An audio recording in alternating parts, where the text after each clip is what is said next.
jour, en fait, aujourd'hui est un jour bizarre. Bizarre parce que il y a plusieurs choses que je veux partager avec vous aujourd'hui. Mon cœur saigne. Mon cœur saigne parce que regardez le travail que j'ai fait pendant près de 2 mois. Tout le mois, la moitié, 2 mois et demi, parce que tout le mois de décembre, c'est presque pour faire ce charbon. Vous voyez par exemple tout le travail que j'ai fait. J'ai misé mes revenus là-dessus. Les dépenses ici sont près de 250 000 francs que j'ai fait comme dépenses ici. Et regardez tout ce qui s'est passé. Donc, le charbon, je n'ai que récupéré par exemple le charbon qui était sur le petit endroit qui est là-bas, ici. Et vous voyez par exemple ici, vous voyez par exemple cet endroit-ci, ici. C'est uniquement cette petite parcelle-ci comme ça. Vous voyez, ce n'est que cette petite parcelle que j'ai eu à retirer du charbon ici. Sur tout cet autre endroit, le charbon qui avait sur cet endroit-ci s'est brûlé entièrement. Je n'ai pas pu récupérer quoi que ce soit. Et ce fût, je l'ai acheté pour... c'était pour mettre du charbon. Vous voyez par exemple, c'était pour éteindre de l'eau. Parce que je vous ai dit, au début, par exemple, je vous avais parlé du puits. Voilà par exemple le puits se trouve là. Vous voyez par exemple là. Voilà le puits par exemple quelque part là devant. J'espère que vous voyez. Voilà le puits là. Et voilà le charbon qui reste. Vous voyez par exemple ce petit charbon qui est là au sol, c'est ça qui reste. Tout ce qui était ici s'est brûlé. En dehors du petit tas-ci. En dehors du petit tas qui était ici. Le charbon qui était à ce niveau-ci s'est brûlé. Je ne sais pas si c'est une main criminelle. Parce qu'il y avait aussi, par exemple ici. Il y avait aussi ici des trucs. Il y avait aussi ici, par exemple, au niveau d'ici, il y avait des coffrages. Il y avait 4 coffrages, 5 coffrages ici qui étaient posés là. Il y avait 5 coffrages qui étaient posés là.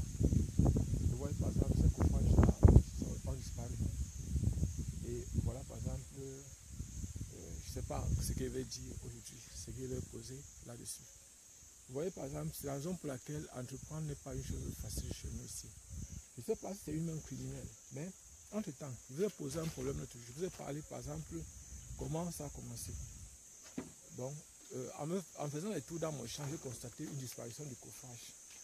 Le coffrage qu'il avait fait pour pouvoir construire la cabane dans laquelle je devais habiter, c'est-à-dire ce qu'on appelle la maison du champ. Et qu'est-ce qui s'est passé? J'ai alerté mon voisin que mes coffrages avaient disparu. Et mon voisin m'a demandé 500 francs pour voir le griot du village afin de lui faire part de cela.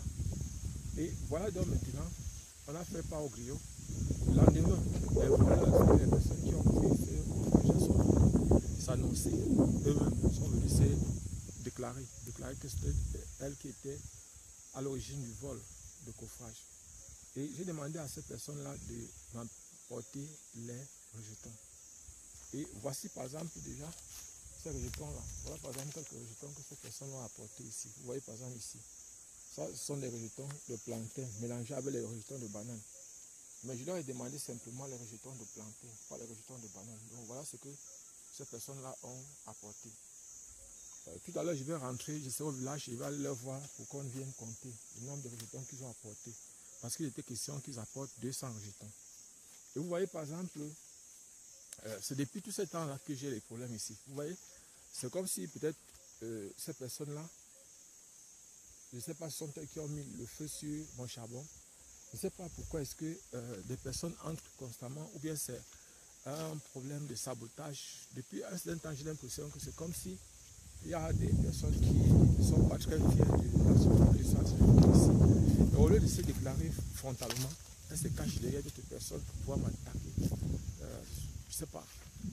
Mais nous, on ne va pas se décourager. Donc aujourd'hui, par exemple, je vais vous faire part des nouveaux projets sur lesquels je suis en train de travailler.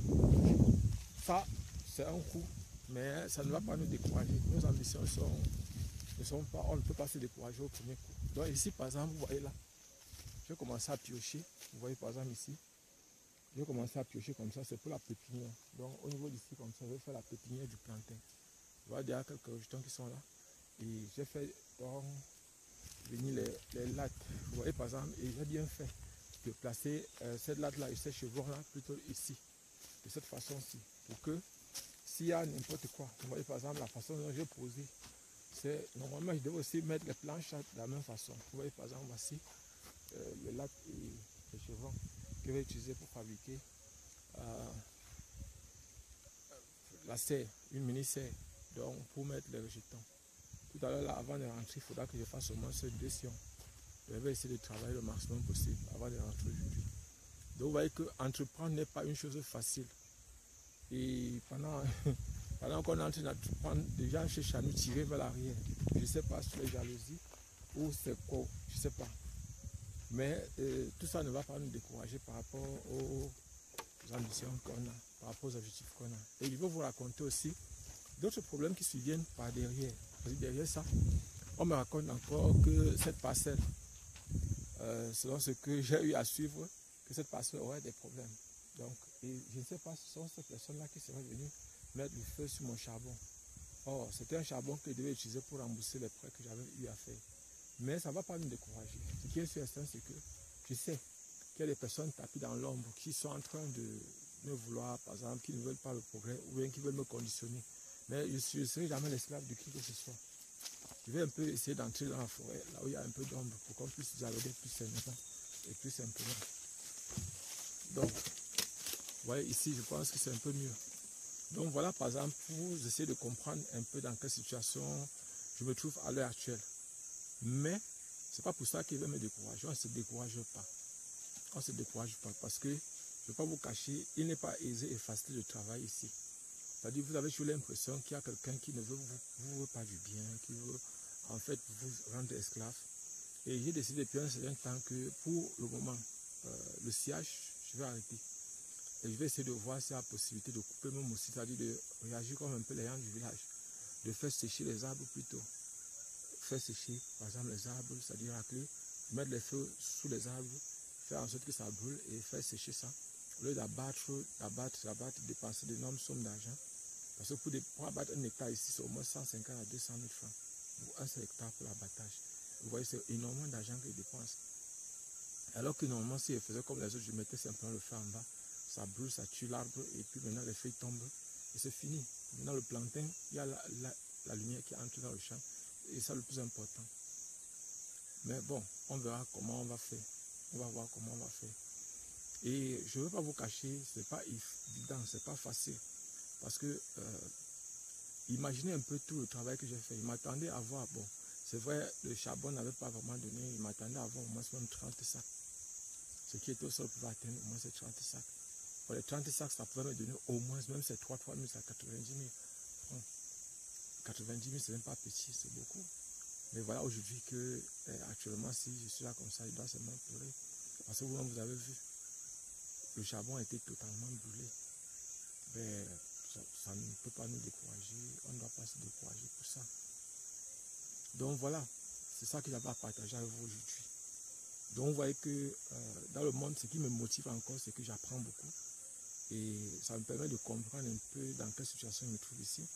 J'ai l'impression que c'est comme s'il y a des personnes qui sont tapées dans l'ombre, qui se cachent et qui cherchent peut-être donc qui me cherchent du mal de façon indirecte. Je vous raconte donc la petite histoire. Donc, il semblerait que, selon ce qu'on me raconte, parce que dernièrement, ils vous racontent l'histoire de cette petite parcelle, de la parcelle où je me trouve actuellement. Donc, il semblerait qu'il y a un ancien de l'église au village qui avait donné, dont le père avait donné un porc comme d'autres. Et il semblerait que celui à qui on avait remis les un porc avait donc donné cette parcelle-ci, selon ce que le conseiller dit, l'ancien de l'église dit. Et il avait donc donné cette parcelle comme trop par rapport au porc. Et voilà donc maintenant qu'il est décédé, le propriétaire même, celui qui avait donné, a donc donné encore ça à son neveu. Cette parcelle, une partie de cette parcelle à son neveu. Et c'est là où maintenant le fils de celui qui avait le porc est en train de réclamer. Il est donc venu me voir pour me dire qu'il avait un espace qu'il vendait. Il lui a dit qu'il veut voir dans l'espace. Il attend, on devait descendre au champ lundi. Lundi j'arrive, il me dit que comme ça, il y a une parcelle de mon terrain qui est dans l'espace que lui pensait et que dans son espace. Or, selon ce que je sais ici, au niveau d'ici, je sais qu'il n'est pas mon voisin. Parce que je me suis renseigné auprès de beaucoup de personnes avant d'acheter cet espace-là. Il n'est pas mon voisin. Donc, il y a d'abord un voisin, après c'est lui. Et lui me dit que tout ça, c'est pour lui. Je lui ai donc demandé, bon, en fait, il ne m'a pas affronté, il racontait ça plutôt aux autres, mais pas directement à moi. Et mon problème, c'était quoi? C'est donc lui dire que, bon, allons donc avec, comme si je me vends l'espace, allons donc avec mon voisin, avec certains de mes voisins, pour que je me rassure que c'est effectivement pour vous. Là, j'achète. Or, lui particulièrement, il voulait m'amener au champ pour qu'on soit deux. Je lui ai dit non, je ne peux pas être avec toi au champ parce que je ne connais pas les limites de ton champ. Je ne connais même pas si tu as un champ. Ce sont les autres qui sont au courant de ça et tu dois aller au champ avec moi pour que ceux qui connaissent son champ puissent me dire quelles sont tes limites. Pour qu'en achetant, s'il a fallu que j'achète, qu'en achetant que je maîtrise au moins tes limites. Et donc comme ça qu'il est parti, on devait se retrouver hier. Hier, je ne suis pas venu au champ. Et aujourd'hui, je viens trouver que mon charbon est totalement brûlé. Je ne sais pas si c'est lui qui a mis le feu là-dessus. Je ne sais pas. Mais ce qui est certain, c'est que la vérité finira par triompher. Je vous dis, c'est un ancien de l'église. Donc, ce sont les gens. Et vous voyez pourquoi beaucoup de personnes ne peuvent pas être attirées par l'église, par les églises aujourd'hui. Parce que ces personnes, parfois, ne sont pas des modèles, des exemples à suivre.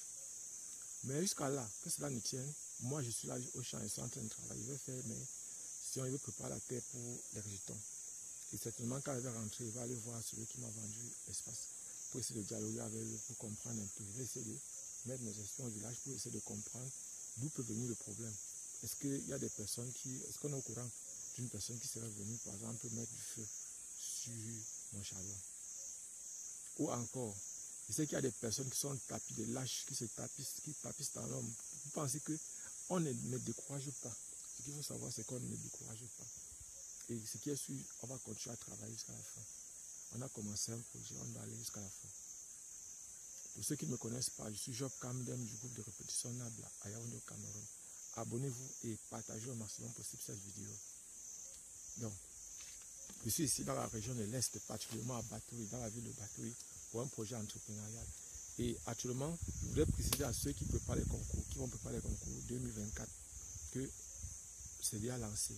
Vous pouvez déjà aller sur Google, chercher le calendrier des concours. Et vous pouvez aussi aller, par exemple, vous pouvez donc vous informer par rapport aux différents concours. Il faut savoir, pour ceux qui vont faire l'École nationale supérieure polytechnique, c'est un concours qui a souvent lieu pour Yaoundé au mois de